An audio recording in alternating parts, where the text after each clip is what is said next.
Hello students, welcome to my channel. आज मैं आप सभी को इस वीडियो में क्लास 12 के चैप्टर नंबर 2 की एक्सरसाइज 2.1 का क्वेश्चन नंबर 13 करवाने जा रही हूँ।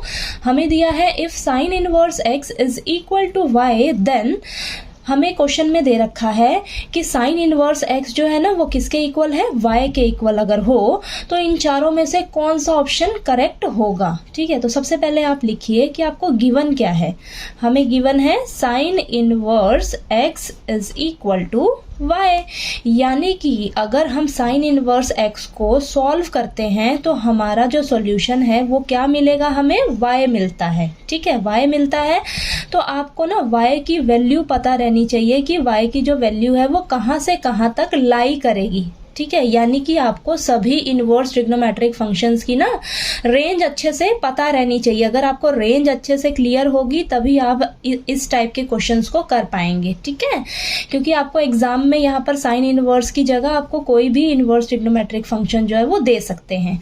ठीक, तो आपको यहाँ पर क्या साइन इनवर्स की रेंज ऑफ प्रिंसिपल वैल्यू पता होनी चाहिए। तो यहाँ पर देखिए आपके पास साइन इनवर्स की रेंज ऑफ प्रिंसिपल वैल्यू क्या होती है, -π/2 से लेकर π/2 होती है। ठीक है, तो सबसे पहले आप यहां पर लिख लीजिए we know that the range of principal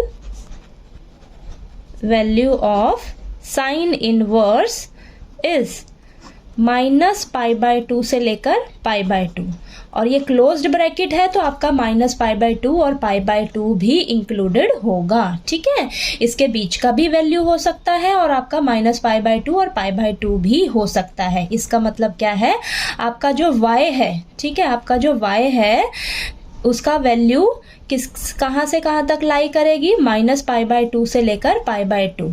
ठीक है, इनके बीच में भी हो सकती है y की वैल्यू और ये दोनों भी हो सकते हैं। ठीक है, तो यहाँ से आपको क्या पता लग रहा है, अब यहाँ से आप चेक करिए कि आपका ऑप्शन कौन सा करेक्ट हो सकता है।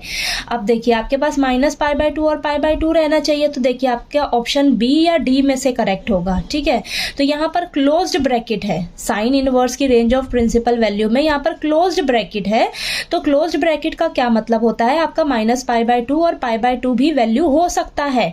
देखिए यहाँ पर y का जो वैल्यू है वो -π/2 से π/2 के बीच में लाई करेगी और दोनों के इक्वल भी होगी, यानी कि आपका ये भी हो सकता है वैल्यू और ये भी हो सकता है। तो यहाँ पर देखिए इक्वल टू का निशान दिख रहा है ना आपको, तो यानी कि आपका जो है ऑप्शन बी जो है वो आपका करेक्ट ऑप्शन होगा। ठीक है, तो यहाँ पर लिख लीजिए आप ऑप्शन बी। क्या दे रखा है आपको, -π/2 से लेकर जो y का वैल्यू है वो π/2 के बीच में लाई करेगी। ठीक है, और ये दोनों भी आपकी वैल्यू हो सकती हैं। तो आपका ऑप्शन बी जो है वो करेक्ट ऑप्शन होगा। ऑप्शन बी डी में देखिए आप यहाँ पर बी नीचे जो है इक्वल टू का साइन नहीं है, तो ये आपका ऑप्शन करेक्ट नहीं होगा। आपका ऑप्शन बी करेक्ट होगा, क्योंकि आपकी जो y की वैल्यू है वो इन दोनों के बीच में लाई करेगी और ये दोनों भी हो सकते हैं। तो यहाँ पर इक्वल का भी निशान आपको दिख रहा है ना, तो आपका ऑप्शन बी जो है वो आपका करेक्ट ऑप्शन होगा। तो आपसे एग्जाम में जो है यहाँ पर कोई भी साइन इनवर्स की जगह कुछ भी आपसे इनवर्स ट्रिग्नोमेट्रिक फंक्शन कोई भी यहाँ पर पूछ सकते हैं। ठीक है, तो आपको ना सभी का अच्छे से रेंज पता रहना चाहिए, रेंज ऑफ प्रिंसिपल वैल्यू पता रहनी चाहिए, तभी आप इस टाइप के क्वेश्चंस जो है वो सही से कर पाओगे। ठीक है, तो आपको क्वेश्चन नंबर 13 जो है वो अच्छे से क्लियर हो गया होगा। कोई डाउट आए तो प्लीज आप कमेंट करके पूछिएगा। ठीक है, वीडियो अच्छा लगे तो प्लीज लाइक कीजिए, शेयर कीजिए और ज्यादा से ज्यादा सब्सक्राइब कीजिए। Thank you so much.